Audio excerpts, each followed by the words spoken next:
Dati kasi sumemplang ako sa Ninja 650 ko dahil sa ganyang problema.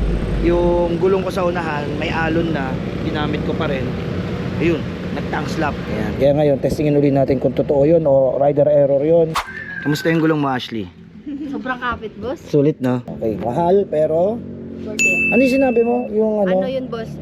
Madadarag na yung motor mo pero buo pa din yung gulong. Mahirap siya i-explain. Kailangan gamitin mo muna. Bago Diba? niya siya maintindihan yung sinasabi namin. Off-road na naman! Ako ba? Ano ba ba, Yadi? Tuwing gamit ka na, lagi tayo napupunta sa mga off-road na lugar at talanganin goals sa mga sports bike dito. Bakit off-road na naman? Ano ba ba, Yadi? Tuwing kasama kita napupunta tayo sa off-road.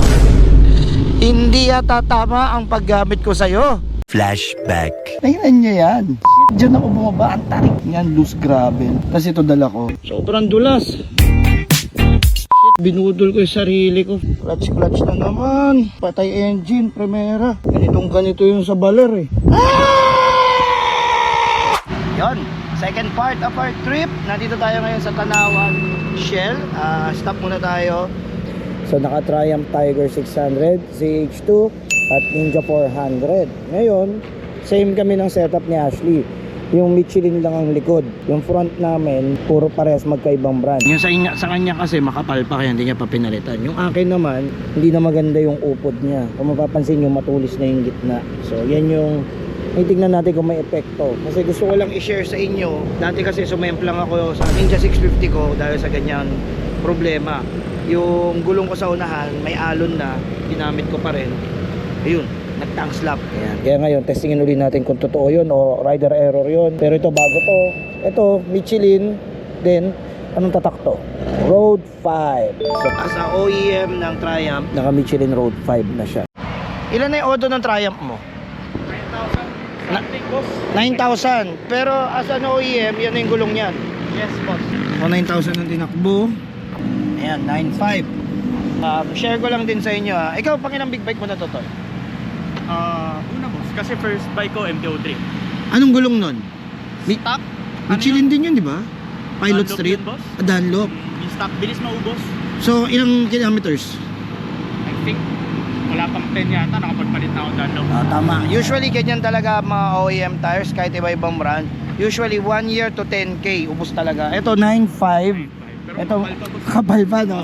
Walang sign. Walang sign na lalapit siya anytime soon. At tignan nyo yung marka, ang layo pa. At yung shape, bilog pa talaga. So, isa yan sa asset ng Michelin tire. Ashley, ikaw, ano masabi mo sa gulong mo? Sobrang tibay, sobrang latina. Sharp. Kailan mo siya binili? Last month. Kamusta? 1 month pa lang. Ramdam mo Sobrang yung, kapit. alam mo mamahalin? Sobrang worth it, guys. Diba? Kasi, basta, ang hirap i-explain ng gulong na Mahirap to. siyang i-explain kapag hindi pa siya na-experience nung pinag-explainan. Yun. Ang totoo, kailangan gumamit ka muna ng isang Michelin tire bago mo sabihin bago mo agreehan yung sinasabi namin. Yes. At base One Nation, dito natin masusubukan ng Michelin rear tire kung makapit ba talaga. Kaya kami lagi nagra-ride sa area na to eh. Dito kasi talaga yung bangkingan. Tignan nyo to, sunod-sunod to at lahat to spaltado.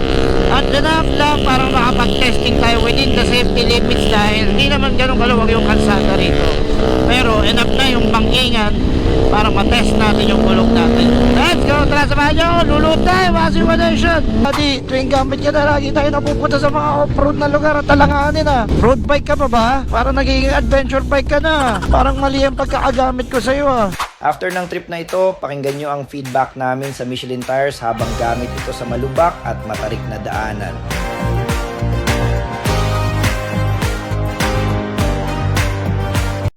Kamusta yung gulong mo, Ashley?